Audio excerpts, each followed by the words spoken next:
6 a.m. sharp. My phone blows up with 911 dispatch. Sir, you're trespassing on private property. Leave the ranch now.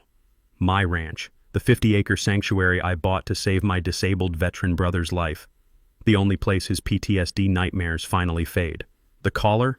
HOA tyrant Stella Worthington, raging that her spoiled son Trevor desperately needs my land for his custody battle.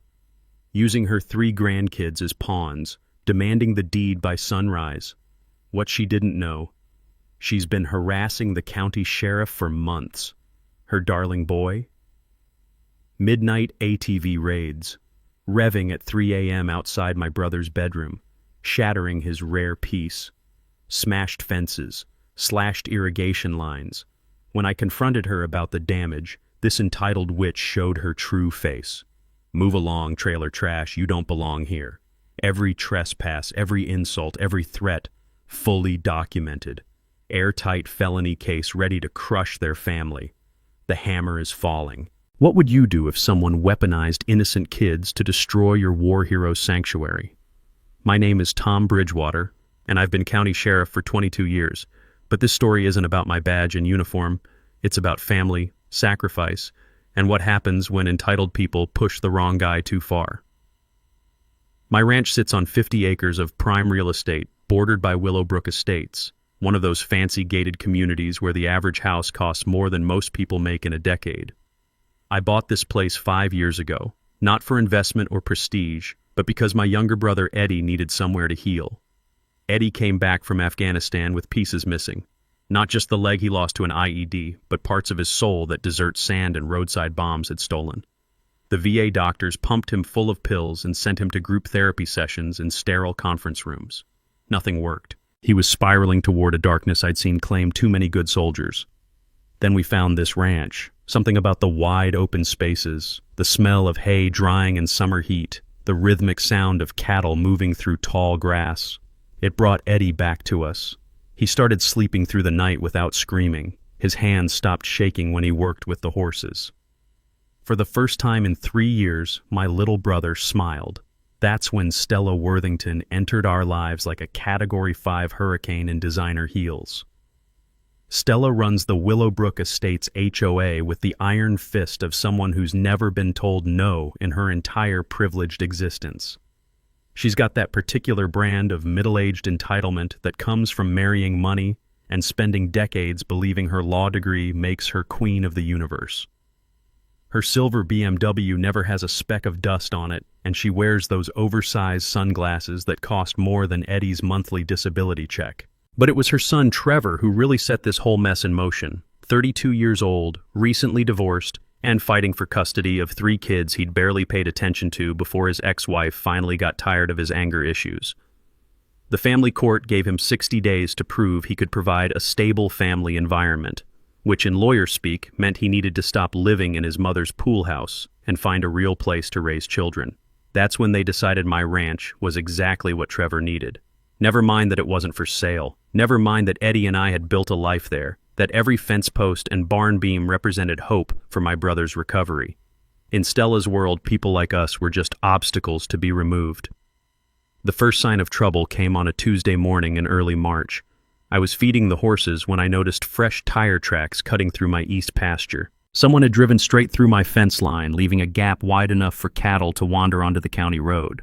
The tracks led right up to the property boundary with Willowbrook Estates. I figured it was just some teenager joyriding, maybe took a wrong turn and panicked. Fixed the fence, reinforced it with extra posts, and thought that was the end of it. The sweet smell of fresh-cut lumber and the satisfying weight of the post-hole digger in my hands reminded me why I loved this physical work. It was honest, straightforward, nothing like the politics and paperwork that filled my days at the sheriff's department. That weekend, it happened again. This time, they'd cut the fence deliberately, using wire cutters to slice clean through 3 strands of barbed wire. Eddie found the damage during his morning walk, the routine that helped keep his anxiety in check. Watching him stand there, hands trembling as he stared at the destroyed fence, I felt something cold and dangerous settle in my chest. But I'm a cop, trained to gather evidence before making accusations, so I installed motion-activated trail cameras, the kind hunters use to track deer movements. Professional grade, infrared capable, with enough memory to record weeks of activity. If someone was messing with my property, I'd know exactly who, when, and how. The cameras caught everything. Trevor Worthington riding a red Yamaha ATV, cutting through my property at 2:17 a.m. like he owned the place. The infrared footage showed him weaving between my cattle, revving the engine loud enough to spook the horses, then stopping to take cell phone pictures of my barn and equipment shed. Not just passing through, actively surveying like he was planning something. I watched 3 nights of footage that told the same story. This wasn't some confused neighbor taking a shortcut. This was deliberate trespassing by someone who'd clearly been studying my property layout. The 4th night brought escalation. Trevor arrived with a friend, both of them carrying surveying equipment, an optical level, measuring chains, wooden stakes. They spent 2 hours marking boundaries, taking measurements, and driving stakes into my soil like they were planning construction. The arrogance was breathtaking. That's when I made my first tactical error. Instead of confronting them directly, I decided to document everything by the book. 22 years of law enforcement had taught me that solid evidence beats angry accusations every time. So I watched, recorded, and built my case file like I was preparing for court testimony. Wednesday morning at 6:43 a.m., my phone rang with a number I didn't recognize. 911 Emergency Services, what's your emergency? Yes, I need police out here immediately. There's a man illegally occupying property on Meadowbrook Drive, and he's threatening my son who was just trying to assess the land for children's housing needs. The dispatcher's voice shifted into professional mode. Ma'am, can you provide your name and the exact nature of the threat? This is Stella Worthington, president of the Willowbrook Estates HOA. This squatter has been harassing my son Trevor, who desperately needs this land to build a proper home for custody of his 3 children. The man is clearly unstable and refuses to leave property that doesn't belong to him. I had to give Stella credit. She was good at this. Her voice carried just the right mix of maternal concern and legal authority. Someone who didn't know the real story might actually believe her. The responding officer was Deputy Martinez, a solid young cop I'd trained personally. He found me in the barn, repairing tack and enjoying the familiar scent of leather oil and hay dust. Sheriff Bridgewater, got a weird call about someone harassing folks over on your road. I handed him the tablet with the trail camera footage. Martinez watched Trevor's midnight surveys, the surveying equipment, the obvious trespassing. His eyebrows climbed higher with each passing frame. So let me get this straight, Martinez said slowly. The lady calling 911 thinks you're squatting on your own property, while her son is the one actually trespassing? That's about the size of it, Deputy, and judging by their behavior, they have no idea who they're dealing with. Here's something most people don't understand about property law. Trespassing becomes criminal the moment someone enters your land without permission, regardless of their stated intentions. Even if Trevor genuinely believed he had legal rights to survey, which he didn't, conducting nighttime reconnaissance on someone else's property is clear-cut criminal trespass. The surveying equipment actually made it worse, demonstrating premeditation and intent to exercise unauthorized control over the land. Martinez shook his head. Want me to pay them a visit? Not yet. Let's see how deep this rabbit hole goes first. That afternoon brought the first mini twist. Eddie was checking the mail when a silver BMW pulled into our driveway. Stella Worthington emerged wearing a business suit that probably cost more than my monthly mortgage payment, and those signature oversized sunglasses that screamed, "I demand to speak to your manager." "Excuse me," she called to Eddie, her voice dripping with the kind of false sweetness that makes smart people immediately suspicious. "I'm looking for the property owner. Are you the caretaker?" Eddie, bless him, played it perfectly. "I'll get Tom for you, ma'am." I walked out of the barn still wearing work clothes, faded jeans, flannel shirt, steel-toed boots caked with honest dirt. To Stella, I probably looked exactly like the ignorant hillbilly she'd imagined. "Mr. She waited for me to fill in the blank. "Bridgewater, this is my ranch." "I see." Her tone suggested she saw nothing but an obstacle to be removed. "I'm Stella Worthington from Willowbrook Estates. I think there's been some confusion about property boundaries. My son Trevor needs this land for his children's welfare, and I'm prepared to make you a very generous offer. Ma'am, this property isn't for sale at any price." "Everything has a price, Mr. Bridgewater. Perhaps you don't understand the legal complexities involved here." That's when I knew we were in for a real fight. Stella's legal complexities arrived the following Tuesday in the form of official court documents served by a process server who looked like he'd rather be anywhere else on Earth. Family Court of Davidson County, I read aloud, scanning the motion. In the matter of Trevor Worthington versus Thomas Bridgewater, regarding impediment to suitable housing for minor children. Eddie looked up from his coffee, the morning ritual that helped keep his anxiety managed. What's that mean in English? It means Stella's trying to use the family court system to steal our ranch. The motion was a masterpiece of legal manipulation wrapped in child welfare language. According to Stella's filing, Trevor needed my specific property to construct appropriate family housing for his custody arrangement. She claimed my refusal to negotiate was directly harming 3 innocent children by denying them a stable home environment. The really clever part was how she'd framed the geography. Stella had somehow convinced a family court judge that only my particular 50 acres would satisfy the custody requirements. Something about proximity to schools, environmental factors, and therapeutic rural setting that the children allegedly needed. I'd seen enough legal theatrics in my career to recognize masterful manipulation when I read it. Stella was using those 3 kids as human shields, betting that no judge would want to be the one who denied children a proper home. But here's what Stella didn't know. Family court judges deal with parental manipulation every single day. They develop finely tuned radar for detecting when someone is weaponizing children's welfare for personal gain. The court-ordered property evaluation arrived Thursday morning.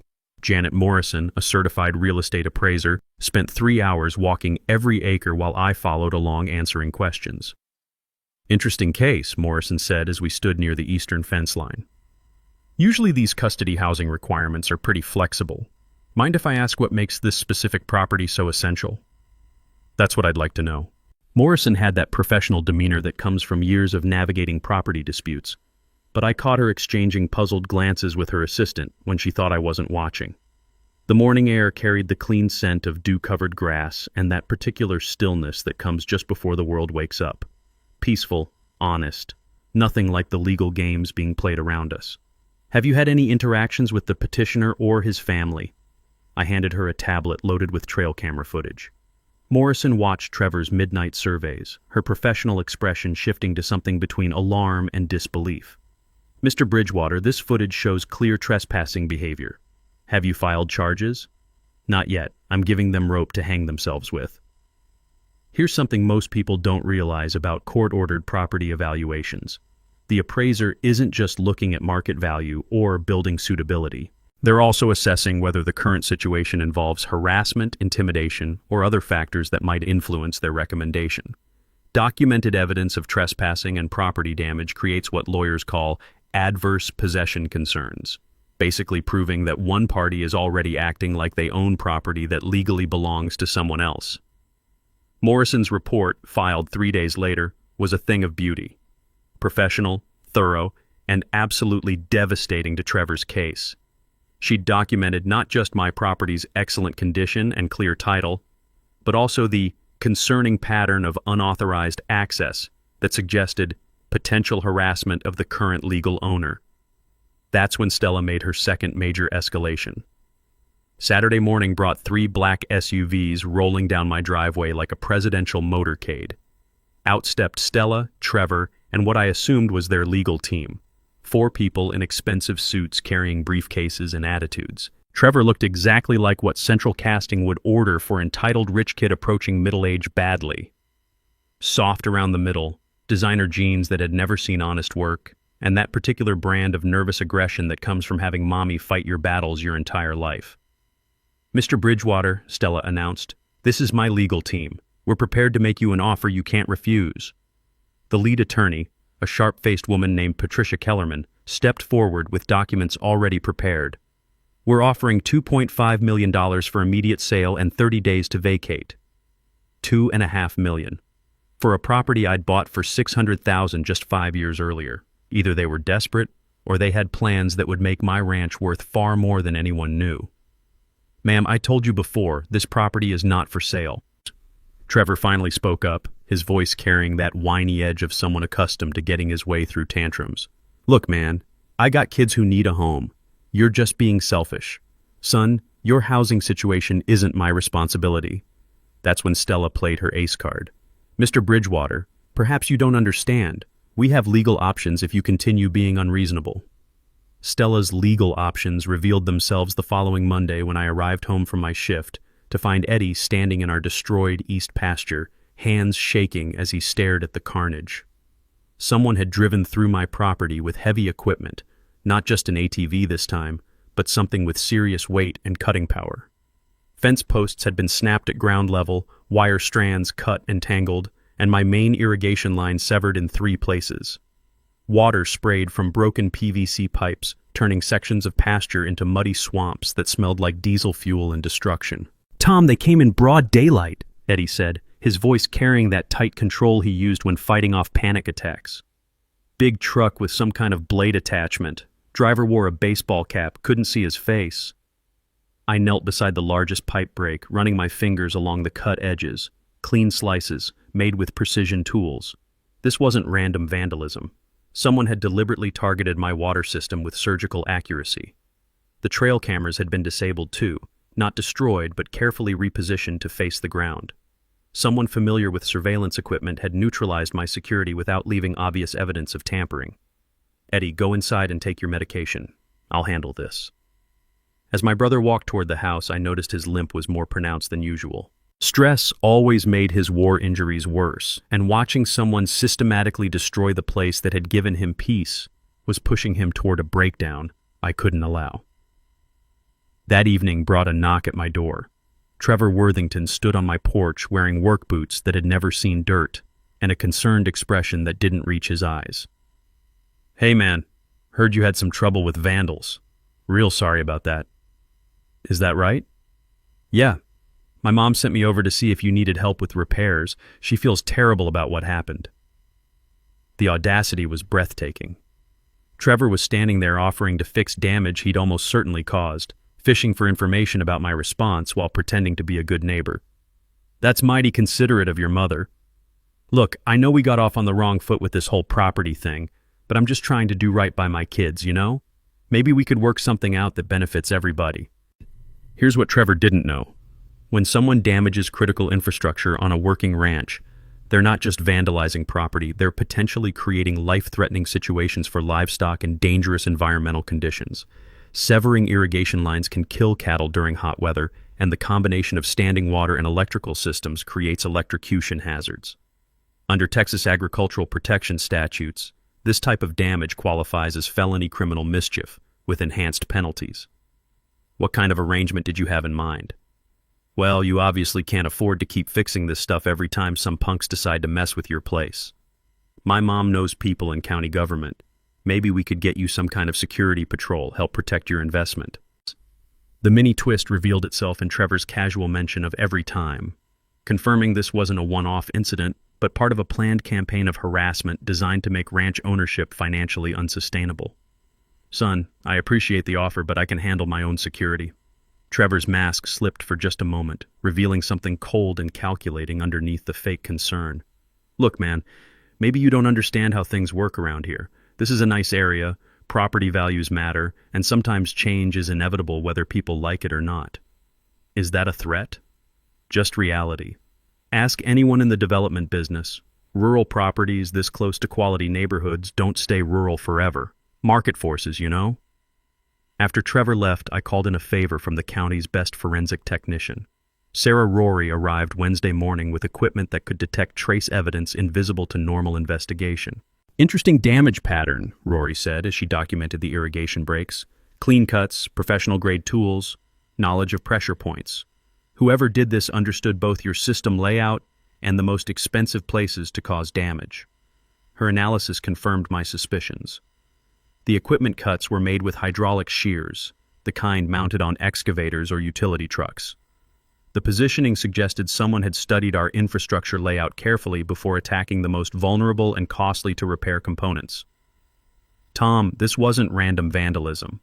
Someone with construction experience planned this specifically to maximize financial impact while staying just below felony damage thresholds." That afternoon brought the week's final escalation. Eddie was working in the barn when he heard vehicle engines approaching.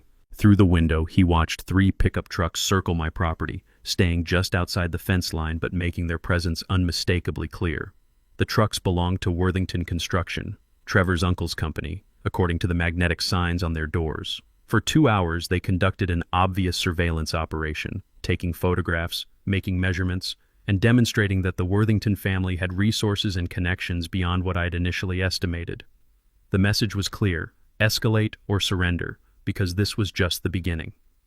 Sometimes the most important discoveries come from the most unlikely sources. Thursday evening, my phone rang with an unknown number from Fort Worth. The voice on the other end was female, nervous, and carried the distinctive accent of East Texas. "Is this Tom Bridgewater who owns the ranch on Meadowbrook Drive?" "Yes, ma'am. Who's calling?" "My name is Angela Martinez. I used to be Angela Worthington until 6 months ago. Trevor's my ex-husband." The pieces started clicking into place. "What can I do for you, Mrs. Martinez?" "I saw the news story about Trevor needing land for custody. Mr. Bridgewater, that man is lying to everyone, including the court. I need you to know what you're really dealing with." For the next 30 minutes, Angela painted a picture that turned my understanding of the situation completely upside down. Trevor hadn't lost custody due to housing issues. He'd lost it because of domestic violence charges, financial fraud, and what family court psychologists had classified as narcissistic personality disorder with manipulative behaviors. The restraining order specifically prohibits him from having overnight visits with our children, Angela explained. But he's been telling his mother and the court that he just needs proper housing to get them back. It's a complete lie. The custody hearing that supposedly required my ranch? Pure fiction. Trevor's parental rights had been permanently restricted after he'd been arrested for threatening Angela with a baseball bat during an argument over child support payments. "Mrs. Martinez, why are you telling me this?" "Because I've watched Trevor destroy people's lives for years, and his mother always helps him get away with it. Stella has connections throughout the legal system: judges, attorneys, court clerks. She uses her position to manipulate proceedings and cover up Trevor's problems." Angela revealed that this wasn't Trevor's first attempt at property acquisition through legal manipulation. In Colorado, he'd tried to force an elderly rancher off his land using similar tactics: fake emergency calls, harassment, and frivolous lawsuits claiming the property was needed for child welfare purposes. "He doesn't want your ranch for housing, Mr. Bridgewater. Trevor's been talking about developing that land for months. He thinks it's perfect for luxury cabins or maybe a wedding venue, something that would generate serious money." The revelation hit like a physical blow. Trevor wasn't some desperate father trying to provide for his children. He was a predator who used his kids as props in elaborate real estate schemes designed to steal valuable property through legal manipulation and systematic harassment. "Do you have documentation of any of this?" "Court records, police reports, medical records from when he put me in the hospital. Everything. I've been building a case to get his supervised visitation revoked completely." Angela agreed to overnight copies of everything, including psychological evaluations that painted Trevor as a dangerous manipulator with a history of escalating violence when he didn't get his way. Here's what most people don't understand about family court fraud. Using children's welfare as justification for property acquisition is a federal crime under several statutes, including wire fraud, conspiracy, and abuse of legal process. When someone files false court documents claiming child welfare needs to justify taking someone else's property, they're not just committing local harassment, they're engaging in organized fraud that can trigger FBI jurisdiction. As I hung up the phone, everything made perfect sense. The midnight surveillance, the professional-grade vandalism, the expensive legal team, the coordinated harassment campaign, this wasn't some desperate custody situation. This was organized criminal activity designed to steal valuable real estate using the court system as a weapon. Trevor and Stella had picked the wrong target. They'd assumed I was some isolated country guy who'd buckle under pressure from lawyers and lawsuits. What they didn't know was that I'd spent 2 decades building relationships with federal law enforcement agencies, prosecutors' offices, and investigative units specifically designed to handle organized fraud. But I still had one major advantage they didn't know about. They had absolutely no idea I was the county sheriff. As far as they knew, Tom Bridgewater was just some stubborn rancher who refused to be intimidated. Time to let them think they were winning while I prepared something special. Angela's documentation arrived Friday morning via overnight express, and it was even worse than she'd described. Court records from 3 different states showed Trevor's pattern of using fake child welfare claims to target valuable properties. Police reports detailed escalating harassment campaigns. Medical records documented injuries he'd inflicted on Angela during their marriage. But the most damning evidence was a series of text messages between Trevor and his business partner discussing their real plans for my ranch. Luxury glamping site with high-end cabins, event venue for weddings and corporate retreats, and eventually subdivision development once they could get the land rezoned for commercial use. 50 acres that close to Austin could generate millions annually, read one message. Just need to get the hillbilly off the land first. Time to give them exactly what they thought they wanted. My first call was to Bobby Hutchins, the county's best civil engineer, and a guy who owed me several favors from cases where I'd protected his family from stalkers. Bobby specialized in ranch infrastructure and had a particular talent for creative problem solving. Tom, what kind of mischief are we planning? The educational kind, Bobby. Someone's been trespassing on my property using heavy equipment. I want to make sure they understand the consequences of their actions. Bobby arrived Saturday morning with surveying equipment and a grin that told me he understood exactly what kind of education we were providing. Together, we walked the eastern boundary where Trevor conducted his regular ATV reconnaissance missions. See that irrigation ditch? I pointed to the 8-foot-wide channel that carried water from our main well to the livestock tanks. Runs parallel to the fence line, about 6 feet from the property boundary. Perfect natural obstacle, Bobby agreed. What did you have in mind? Here's something most people don't know about rural engineering. Temporary bridges over irrigation ditches are common on working ranches, usually constructed from steel beams or heavy planks that can support livestock, ATVs, and light farm equipment. But these bridges can be designed with specific weight limitations, strong enough for normal ranch use but engineered to fail when subjected to loads they weren't designed to handle. Bobby's design was elegant in its simplicity. A collapsible bridge that would easily support my 400-pound ATV or a person on foot, but would collapse under the combined weight of Trevor's 650-pound Yamaha plus his 250-pound bulk. The collapse mechanism used tension cables and breakaway joints that would trigger when the load exceeded safe parameters. Weight limit calculations are based on distributed load factors and dynamic stress analysis, Bobby explained as we positioned the bridge components. Translation: it'll hold what it's supposed to hold and fail when someone exceeds design specifications. The bridge installation took most of Saturday, camouflaged to look like routine ranch maintenance. We positioned it over the narrowest section of the irrigation ditch, right where Trevor's tire tracks showed his regular crossing point. Sunday brought phase 2 of my preparation. I reached out to Angela Martinez and explained what I needed. Official documentation of Trevor's fraud pattern, court records showing his restricted parental rights, and most importantly, her willingness to testify about his real motives for targeting my property. Mr. Bridgewater, I've been waiting 3 years for someone to hold Trevor accountable. I'll testify, provide documents, whatever you need. Phase 3 involved the most delicate preparation of all, gathering witnesses without revealing my true identity or intentions.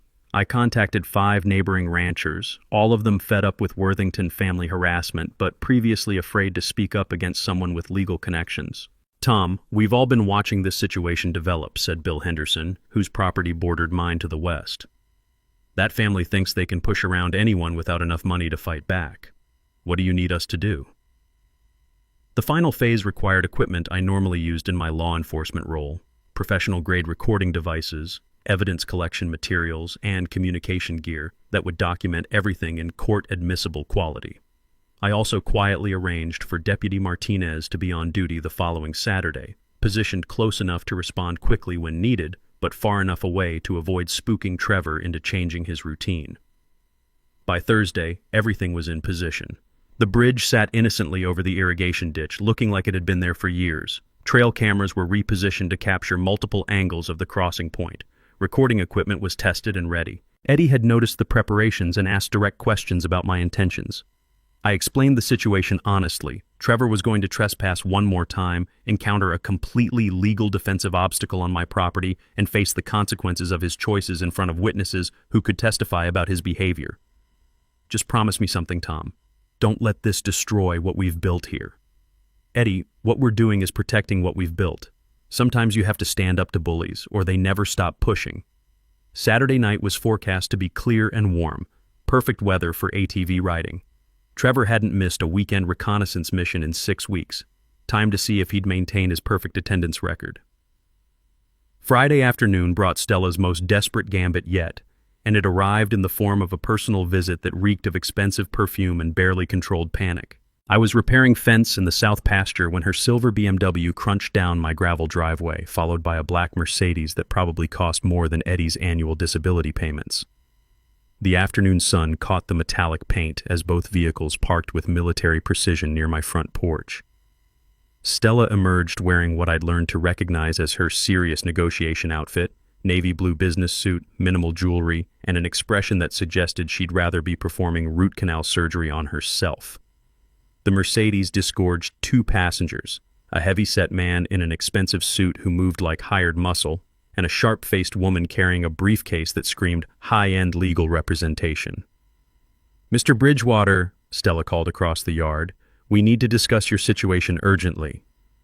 I set down my wire stretchers and walked over, still wearing work gloves stained with honest dirt and sweat. The contrast between their corporate armor and my rancher's uniform was probably exactly what Stella had hoped for. Intimidation through obvious wealth disparity. "Afternoon, Mrs. Worthington. What brings you by?" The sharp-faced woman stepped forward with the confident aggression of someone accustomed to winning through paperwork and legal threats. "Mr. Bridgewater, I'm Victoria Walsh, representing the Worthington family interests. We're prepared to make you a final offer." She opened the briefcase with theatrical precision, revealing documents that had clearly been prepared by teams of lawyers billing at premium hourly rates. The top sheet showed numbers that made my rancher persona almost choke on surprise. $3.7 million, Walsh announced. "Cash settlement, 30-day closing, all legal fees paid by our clients. This represents fair market value plus a substantial premium for your inconvenience." $3.7 million. Either they were completely insane, or my 50 acres sat on something worth far more than agricultural land should be valued at. "Ma'am, I've told Mrs. Worthington repeatedly that this property is not for sale." Stella's composure cracked just enough to reveal the desperation underneath her polished exterior. "Mr. Bridgewater, you need to understand the bigger picture here. My son's children are depending on this arrangement.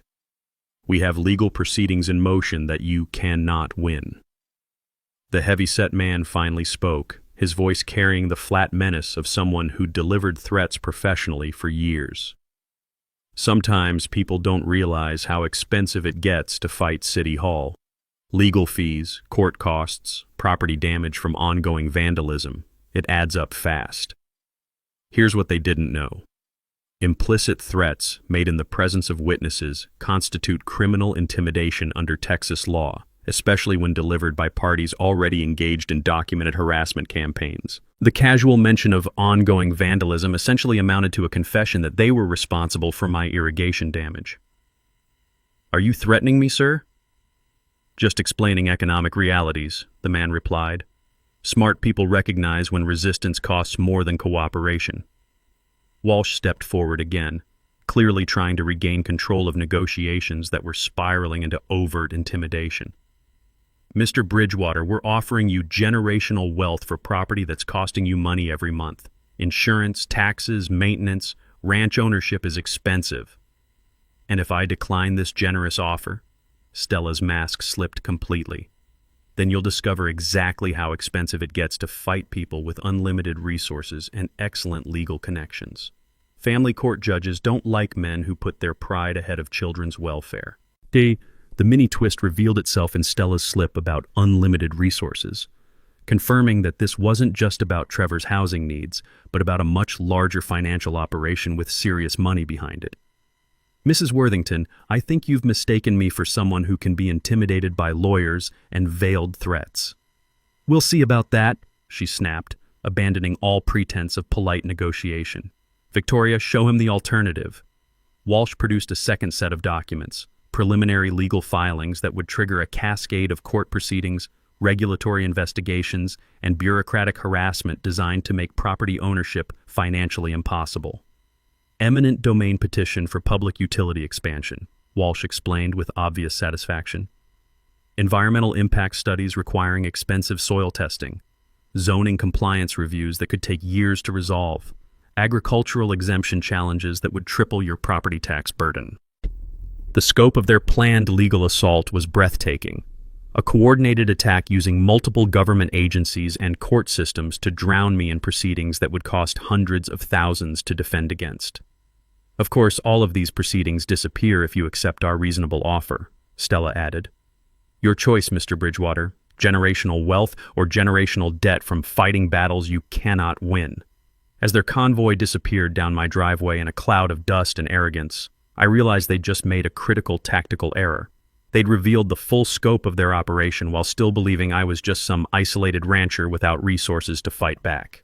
Tomorrow night would be very educational for everyone involved. Saturday evening arrived with the kind of perfect weather that makes Texas ranchers grateful to be alive. Clear skies, gentle breeze carrying the scent of wildflowers and cattle, temperature hovering in that sweet spot between warm sunshine and cool shadow. I was positioned in the barn loft with night vision equipment and recording gear, watching Trevor's regular approach route through infrared cameras. Eddie was safely inside the house with instructions to call Deputy Martinez at the first sign of trouble. At 11:47 p.m., headlights appeared on the county road, moving slowly like someone conducting surveillance before committing to action. The lights stopped at the boundary between county property and my ranch, idling for several minutes while the driver apparently studied the terrain. Then the engine note changed, deeper, more powerful than Trevor's usual ATV. Through night vision, I watched a side-by-side utility vehicle approach my eastern fence line, this one carrying 2 occupants instead of Trevor's normal solo reconnaissance missions. The passenger was Trevor, unmistakably recognizable even in infrared. But the driver was someone new, a larger man wearing work clothes and a baseball cap, moving with the confidence of someone accustomed to operating heavy equipment in challenging conditions. They parked 50 yards from my property line and spent 20 minutes conducting what appeared to be a detailed planning session, using flashlights to study hand-drawn maps and pointing toward specific locations on my ranch. "This is it," I heard Trevor's voice carry across the still night air. "Hit the irrigation main first, then the electrical feed to the barn. Make it look like equipment failure, not sabotage." The mini-twist revealed itself when the driver responded, "Your mom's paying me good money for this, but if anyone asks, I was never here. This is the last time, understand? After tonight, find another way to solve your problems." They were escalating from harassment to outright sabotage, bringing in professional help to cause damage that would be difficult to trace back to them. But they'd made the mistake of discussing their plans within range of professional surveillance equipment operated by someone who knew how to gather court-admissible evidence. The driver unloaded serious equipment from the utility vehicle, hydraulic cutters, trenching tools, and what appeared to be electronic devices designed to overload electrical systems. This wasn't amateur vandalism. Someone had planned a systematic attack on my ranch's critical infrastructure. Trevor climbed onto his regular ATV while the driver moved toward my electrical service panel near the barn. They were coordinating a 2-pronged assault designed to cause maximum damage while maintaining plausible deniability about who was responsible. I activated my radio to alert Deputy Martinez. "Unit 7, this is Tom. We've got multiple suspects engaged in criminal activity at my location, requesting backup for apprehension." "Copy that, Sheriff. ETA 5 minutes. Through my night vision scope, I watched Trevor navigate his familiar route toward the irrigation crossing where Bobby's engineered bridge waited patiently for its first real test. The ATV's headlights swept across the landscape as Trevor accelerated toward what he thought was just another night of consequence-free trespassing.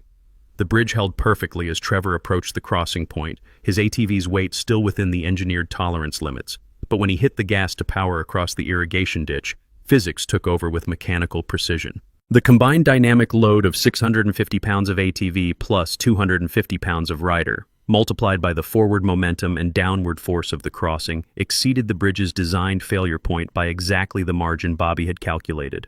The collapse was spectacular. Support cables snapped with sharp metallic pings, breakaway joints separated with satisfying clicks, and Trevor's ATV pitched forward into 8 feet of cold irrigation water with a splash that could be heard 3 counties away. The scream that followed was pure, undiluted outrage mixed with shock, the sound of someone who'd never faced real consequences for his actions suddenly discovering that physics doesn't care about family connections or legal threats. "Help! Somebody help me! I'm stuck!" The driver near my electrical panel heard the commotion and came running with a flashlight, probably expecting to find Trevor injured from an accident rather than trapped in a carefully engineered consequence for his criminal behavior. "Trevor, what happened?" "The bridge collapsed. My ATV's flooded. I think my leg's pinned." I keyed my radio again. "Unit 7, Suspect 1 is contained in the irrigation ditch. Suspect 2 is approaching from the barn area. Move in for apprehension." Deputy Martinez's response crackled through the night air. "Copy, Sheriff. Units 2 and 4 are backing me up. We've got them surrounded." As flashing red and blue lights began illuminating my property like a patriotic light show, I climbed down from the loft to greet my uninvited guests. 22 years of law enforcement had taught me to savor moments like this, when criminals finally faced consequences for actions they thought would never catch up with them. Time for some introductions that would change everyone's understanding of this situation permanently. The sound of sirens cutting through the quiet night air brought Stella Worthington racing to my property faster than I'd ever seen that silver BMW move. She arrived just as Deputy Martinez was setting up floodlights around the irrigation ditch where Trevor sat waist-deep in muddy water, his expensive ATV completely submerged and his dignity even more thoroughly soaked. But Stella wasn't alone. Following her BMW came a convoy of vehicles that turned my rural ranch into something resembling a media circus. Black Mercedes carrying the Worthington family's legal team, white news van from Channel 7 after someone had apparently called in a breaking story about rural property harassment, and 3 additional patrol cars responding to Deputy Martinez's backup request. Perfect timing, because I wanted plenty of witnesses for what came next. Trevor was still thrashing around in the ditch, alternating between screaming for help and cursing about his rights being violated, when Stella emerged from her BMW wearing a white terry cloth robe over silk pajamas. Even in crisis mode, she'd managed to look like she was heading to a luxury spa rather than bailing her criminal son out of trouble. "Officer!" she called to Deputy Martinez, her voice carrying that imperious tone she'd perfected through decades of getting her way through legal intimidation. "I demand you arrest the man responsible for this booby trap. My son was conducting legitimate property assessment when he was injured by this criminal's negligence." Martinez looked up from photographing the collapsed bridge, his expression professionally neutral. "Ma'am, I'm going to need you to step back while we process this crime scene." "Crime scene?" Stella's voice climbed an octave.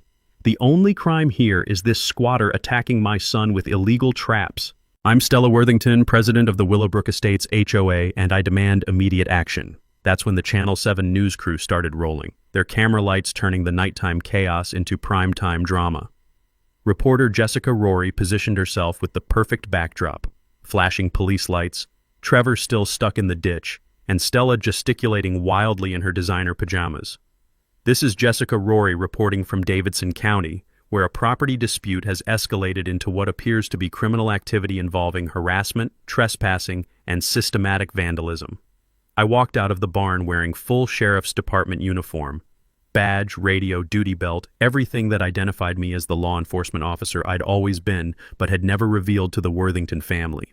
The effect was immediate and devastating. Stella stopped mid-sentence, her mouth opening and closing like a fish, gasping for air as the reality of her situation crashed down around her. For 3 months, she'd been threatening, harassing, and attempting to intimidate the county sheriff, while her son had been conducting criminal trespassing operations against a law enforcement officer's property. "Mrs. Worthington," I said in my official capacity, loud enough for the news cameras to capture every word. "I'm Sheriff Tom Bridgewater. Your son is under arrest for criminal trespass, destruction of property, and conspiracy to commit vandalism. You're being charged as an accessory for organizing and financing these criminal activities." The silence that followed was broken only by the sound of Trevor splashing in the irrigation ditch and the mechanical whir of news cameras capturing his mother's complete mental breakdown in high definition. You're the sheriff?" Stella's voice had shrunk to barely a whisper. "Yes, ma'am. Have been for 22 years. Every false 911 call you made, every harassment campaign you organized, every threat your legal team delivered, all of it was directed at a county law enforcement officer. That elevates these charges to felony level under Texas harassment statutes." Deputy Martinez was already reading Trevor his rights as additional officers helped extract him from the ditch, his expensive clothes now resembling something dredged from a swamp. The hydraulic cutting tools and electrical sabotage equipment provided clear evidence of premeditated criminal activity. But the real knockout punch came when Jessica Rory thrust her microphone towards Stella for comment. "Mrs. Worthington, how do you respond to allegations that your family has been conducting a systematic harassment campaign against a county sheriff?" Stella looked directly into the camera, her carefully constructed public image collapsing in real time. We thought he was just, we thought he, I mean, we had no idea. Are you saying your family has been filing false police reports and threatening property destruction without bothering to identify the property owner? Angela Martinez chose that moment to arrive, carrying a briefcase full of documentation that would destroy any remaining sympathy for Trevor's child welfare narrative. The news cameras captured her emotional testimony about Trevor's real history, the domestic violence, the custody restrictions, the pattern of using fake emergencies to steal valuable property. Trevor Worthington has no legal right to custody of our children, Angela declared. This entire harassment campaign was designed to steal valuable land for commercial development, using innocent children as props for real estate fraud. As Trevor was loaded into a patrol car and Stella faced questions she couldn't answer, I finally understood why this moment felt so satisfying. For once, people who thought money and connections made them immune to consequences were learning that some things, like justice, can't be bought. The legal aftermath unfolded with the methodical precision of a well-designed dominoes display. Trevor faced 18 separate charges ranging from criminal trespass to conspiracy to commit property damage. His hired saboteur, a construction foreman named Danny Walsh, who'd been feeding his gambling addiction with Worthington money, received immunity in exchange for testimony about the organized nature of their harassment campaign. Stella's legal troubles proved even more complex. Her law license faced suspension proceedings for filing fraudulent court documents, while federal investigators opened cases for wire fraud and conspiracy charges related to the fake child welfare claims. The State Bar Association was particularly interested in how she'd used her position as an HOA president to coordinate harassment against a law enforcement officer. But the sweetest justice came through financial consequences that hit the Worthington family where it hurt most: their wallets. My civil lawsuit generated a settlement that covered $18,000 in property damages, $50,000 in punitive damages for harassment, and an additional $75,000 in legal fees and emotional distress compensation for Eddie's PTSD treatment. The total came to $143,000, paid directly from Stella's personal accounts after Trevor's assets were seized to cover his criminal restitution. More satisfying than money was watching the Worthington family's social destruction play out in public. The Channel 7 news story went viral, generating over 2 million views on YouTube and spawning dozens of copycat stories about HOA abuse and entitled behavior. Stella became the poster child for everything people hate about petty authority figures who think rules don't apply to them. The Willowbrook Estates HOA board voted unanimously to remove Stella from all positions, elected new leadership committed to actual community service rather than personal power trips, and issued a formal apology to our family for the harassment we'd endured. Trevor disappeared from the area entirely after serving 90 days in county jail, reportedly moving to Florida where his criminal record would be less well known. Angela Martinez successfully petitioned for permanent termination of his parental rights, finally giving their 3 children the security they'd never had, while Trevor could manipulate the system. But the real resolution came in smaller, more personal victories that money couldn't measure. Eddie's recovery accelerated dramatically once the harassment ended.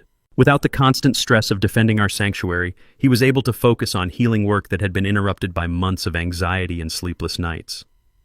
The ranch became peaceful again, filled with the sounds of cattle moving through grass and horses snorting contentedly in morning pastures. 6 months later, Eddie approached me with an idea that transformed our property into something even more meaningful than we'd imagined. Using his military contacts and my law enforcement connections, we established the Bridgewater Ranch Veterans Recovery Program, a nonprofit organization providing rural therapy environments for combat veterans struggling with PTSD and related trauma disorders. The program operates on 50 acres of Texas hill country, where the biggest sounds are cattle lowing and wind moving through oak trees, where men and women who've seen too much violence can remember what peace feels like. We've helped 37 veterans in our first year with waiting lists that extend months into the future. The irrigation ditch where Trevor met his consequences became something of a legend among local law enforcement officers, who occasionally drive by to see the spot where entitled privilege finally faced engineering reality. We rebuilt the bridge properly this time, strong enough to support anything that has legitimate business crossing our property. Angela Martinez brings her children to visit occasionally, and it's remarkable watching kids who spent years walking on eggshells around their father finally experience what normal family stability looks like. They love feeding horses and collecting eggs from our chickens, simple country pleasures that remind everyone involved why this land was worth defending. Every evening, Eddie and I sit on the front porch watching sunset paint the western sky in shades of gold and crimson, drinking coffee from mugs that taste like satisfaction, and listening to sounds that money can't buy: peace, security, and the knowledge that sometimes good people win when they refuse to give up. Thanks for hanging out with us on HOA Stories, where the HOA Karens meet their match. If this story had you cheering or cringing, go ahead and like the video, drop a comment with your reaction, and hit subscribe so you're ready for the next wild HOA tale.